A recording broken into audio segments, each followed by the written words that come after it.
এক জঙ্গলে থাকতো একটা টুনি পাখি আর তার দুই ছানা গুগলি আর গোলাই। আর গুগলি ছিল বড় আর গোলাই ছিল ছোট। টুনি পাখি একদিন দোকান থেকে মাছ ভাজা কিনে নিয়ে তার বাচ্চাদের জন্য বাড়ি যাচ্ছিল। তারপর বাড়ি গিয়ে তার বাচ্চাদেরকে মাছের প্লেট দুজনকে দুটো দিয়ে বলল, বাচ্চারা, এই নাও, তোমাদের দুজনের জন্য আমি মাছ ভাজা কিনে এনেছি। তোমরা এইগুলো খেয়ে নাও, আশা করি তোমাদের খুব ভালো লাগবে। এই বলে টুনির সামনে বসে রইল আর মনে মনে ভীষণ খুশি হলো যে আজকে তাদেরকে একটু মাছ খাওয়াতে পারছি ভেবে। কিন্তু দেখতে পেল হঠাৎ করেই গুগলি খুব খুশি হচ্ছে, কিন্তু গুলাই খুব একটা খুশি হয়নি।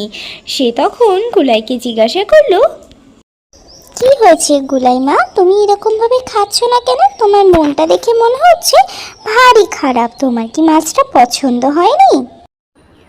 তুমি দিদির মাছটা অনেক বড় দিয়েছো, আর একটু অন্যরকম, আমাকে অন্যরকম মাছ দিয়েছো।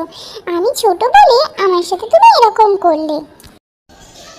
এই বলে গুলাই সঙ্গে সঙ্গে রাগ দেখিয়ে ঘর থেকে বেরিয়ে যায়। আর তার কিছুক্ষণ পরে সে একটা পুকুর পাড়ে গিয়ে মন খারাপ করে বসে থাকে।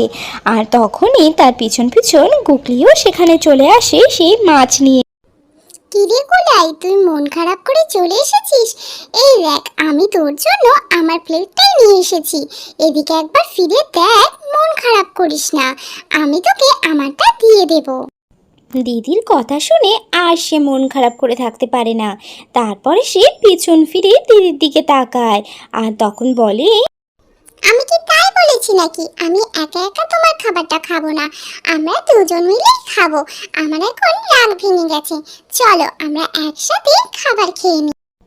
এই বলেই তারপরে দুজন মিলে একসাথে সেই মাছ ভাজাটা খেতে শুরু করলো।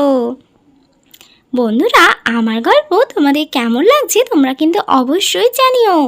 আর তার সাথে সাথে তোমরা আমার থেকে কী ধরনের গল্প পেতে চাও সেটাও কিন্তু জানিও।